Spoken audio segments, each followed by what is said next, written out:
Hi, I'm John Green. This is Crash Course World History, and today we're going to talk about one of our most requested topics ever, the Vikings. Mr. Green, finally we get to talk about Thor and Mjolnir. This is one of my areas of expertise. I've read all the comics, like both Thor and the Avengers. So here's a crazy thing that happens in the next 20 years, me from the past. The Avengers and Thor become, not nerdy. Like right now, me from the past, in 1994, you are suffering mightily for your love of Mjolnir, Thor's hammer. But in the future, loving Mjolnir is, cool.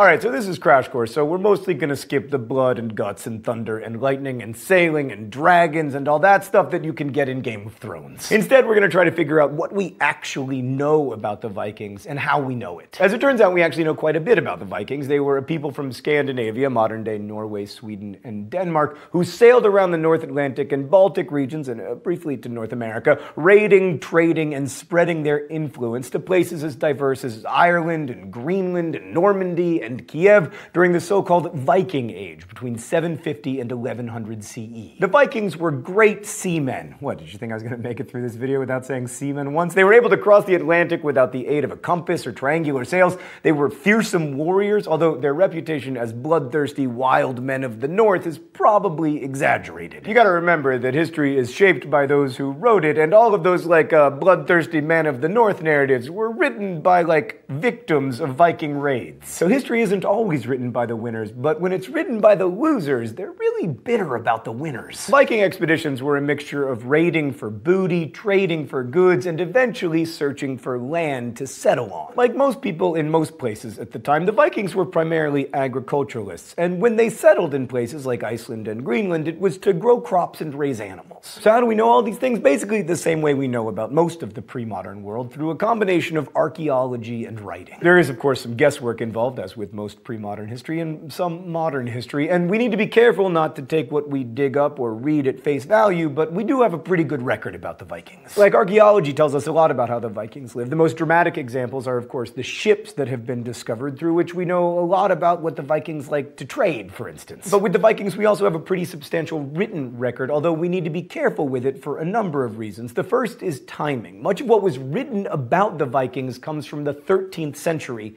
after the Viking Age. And it was written by authors who had an interest in making the pagans seem as different from them as possible to highlight the civilizing role of Christianity. Now, the Vikings were not illiterate. People knew how to read and write runes, but most of these runic inscriptions are really short and don't tell us that much about Vikings. It's nothing like about Thor's hammer or whatever. It's all like, I trade 3 sheep for 2 loads of lumber. Some of you Viking fans, and I know that's most of you, are saying, but what about the sagas? We tend to use the word saga to describe anything that's long and drawn out, but when you're talking about Vikings, it means something very specific. A saga is a long narrative epic written in Old Norse from the 13th century or later, and the date tells you something right away. The sagas were written centuries after the Viking Age, so we have to be careful when using them as historical sources. The sagas we associate with the Vikings are called the sagas of the Icelanders, which look like this in Icelandic, and they purportedly describe Viking travels and adventures from the 10th and 11th centuries. People used to see them as relatively accurate historical documents, but now most historians recognize them as fictions. Like Viking historian Tiva Vidal, who provided much of the information for this episode, says it's best to think of the sagas as a kind of pseudo-history. They don't provide a completely accurate picture of what it was like to be a Viking or what happened to Vikings, but they can provide some useful details. Alright, let's go to the thought bubble. While you're there, by the way, I'm gonna grow a Viking beard and change shirts. Now, your stereotypical Viking is a burly blonde or red-headed fellow with a big beard and a bigger sword who learns the important lesson that it's not about killing dragons, it's about learning to train them so they can execute your wishes. But the real stereotypical Viking was probably a hard bargaining trader enmeshed in a complex network of pan-European trade. You know how you guys like it when I talk about trade. So at the beginning of the Viking Age, the Vikings' primary interaction with the rest of Europe was through raiding. All right, hold on, thought bubble. The Vikings didn't have horns on their helmets. Sorry. Anyway, this bit about raiding was especially true on the coasts for obvious reasons. In heavily forested places without many large settlements, raiding was just not a very good option. The earliest recorded Viking targets were often monasteries, like the one at Lindisfarne that was attacked in 793. Monasteries made good targets because they were relatively isolated, full of treasure, and monks usually aren't very good fighters, except of course for Shaolin monks. Now the Vikings were able sailors, but they didn't quite make it far enough afield to raid kung fu monasteries. Anyway, this brings up two important points. First, the Vikings were not motivated by religion, even though they sacked monasteries. They were after loot. Second, and more importantly, Viking raids were not intended to destroy people or towns, although, they had that side effect. So after an initial phase of raiding and terrorizing, the Vikings realized there were better ways to get rich. One was extortion. They'd built up such a reputation that oftentimes they didn't need to actually raid a place to get them to give up their goods. Eventually, though, the Vikings turned to trade and settlement, which, as we've seen over and over, are the most reliable paths to wealth, if not necessarily the most fun.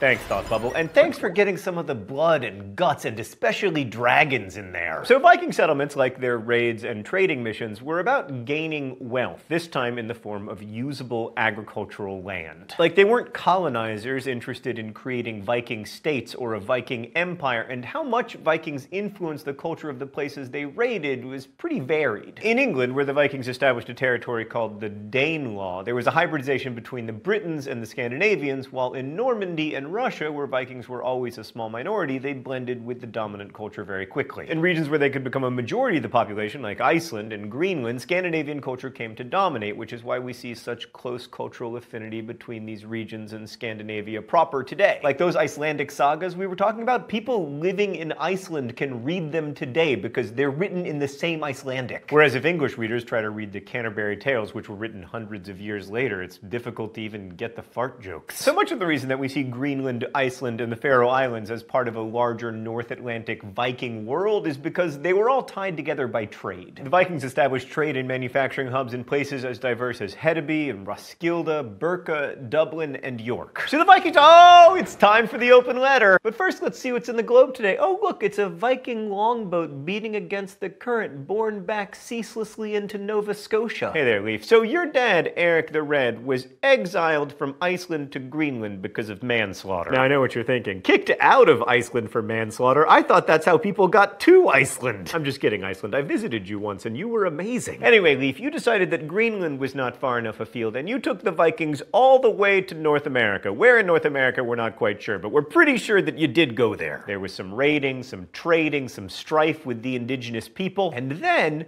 you didn't settle the land and kill 95% of American Indians. And for that, Leif Erikson, I say good job.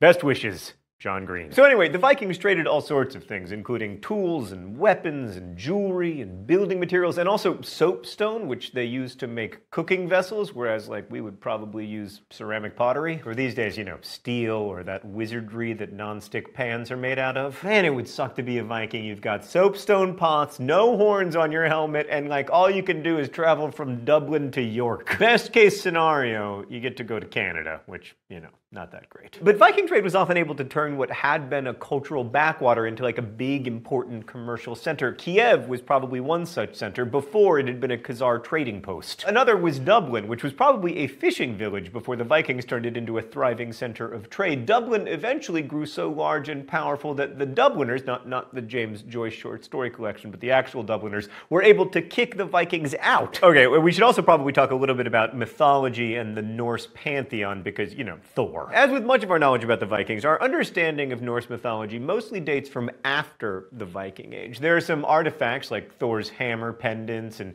picture stones from Gotland, but most of the myths that you might know come from later written accounts like the Prose Edda from Iceland and, Marvel Comics from New York. So most of the people who were describing Viking religion were Christians, and they characterized the Vikings as pagans because, they could only describe religions in terms they knew of, and that was like Christianity or pagan Greco-Roman, gods of Olympus. So it can be tempting to draw an equivalence between Norse mythology and Greco-Roman mythology, but that's not really about Viking religion. It's more about, like, the way Christians imagined Viking religion. Yes, I realize that the Greek pantheon and Roman pantheon are different. I just want to emphasize that any resemblance between the Greco-Roman and Norse mythologies are mostly coincidental. I mean, yes, there is a god responsible for thunder in both of them, but there is a god responsible for thunder in most polytheism. monotheistic religions. Now, of course, we know that thunder, as my 4.5-year-old son told me, is dinosaurs walking around heaven. So in the end, when it comes to Viking religion, we have a lot of stories from after the Viking Age. We don't have a lot of knowledge about how they actually practiced and worshipped. So there's a brief introduction to the role of Vikings in world history. I know you probably wanted more blood and guts. There's a little bit of blood and guts, but it's mostly trade. The eventual success and influence of the Vikings was really about settlements and the exchange of goods, and in the process, the exchange of cultures. But of course, fighting and killing get a lot more attention than trade, which may be one of the reasons that we remember the Vikings so vividly. I mean, they made their biggest influence in Greenland and Iceland, and nothing against Greenland or Iceland, but we're talking about a combined population somewhere in the neighborhood of half of Columbus, Ohio. So we may remember the mythology and the barbarian attacks because that's kind of what humans are wired to remember. But for me, the real lesson of the Vikings is that they show in microcosm something that happens again and again in world history. When raiding gives way to trading, good things often happen.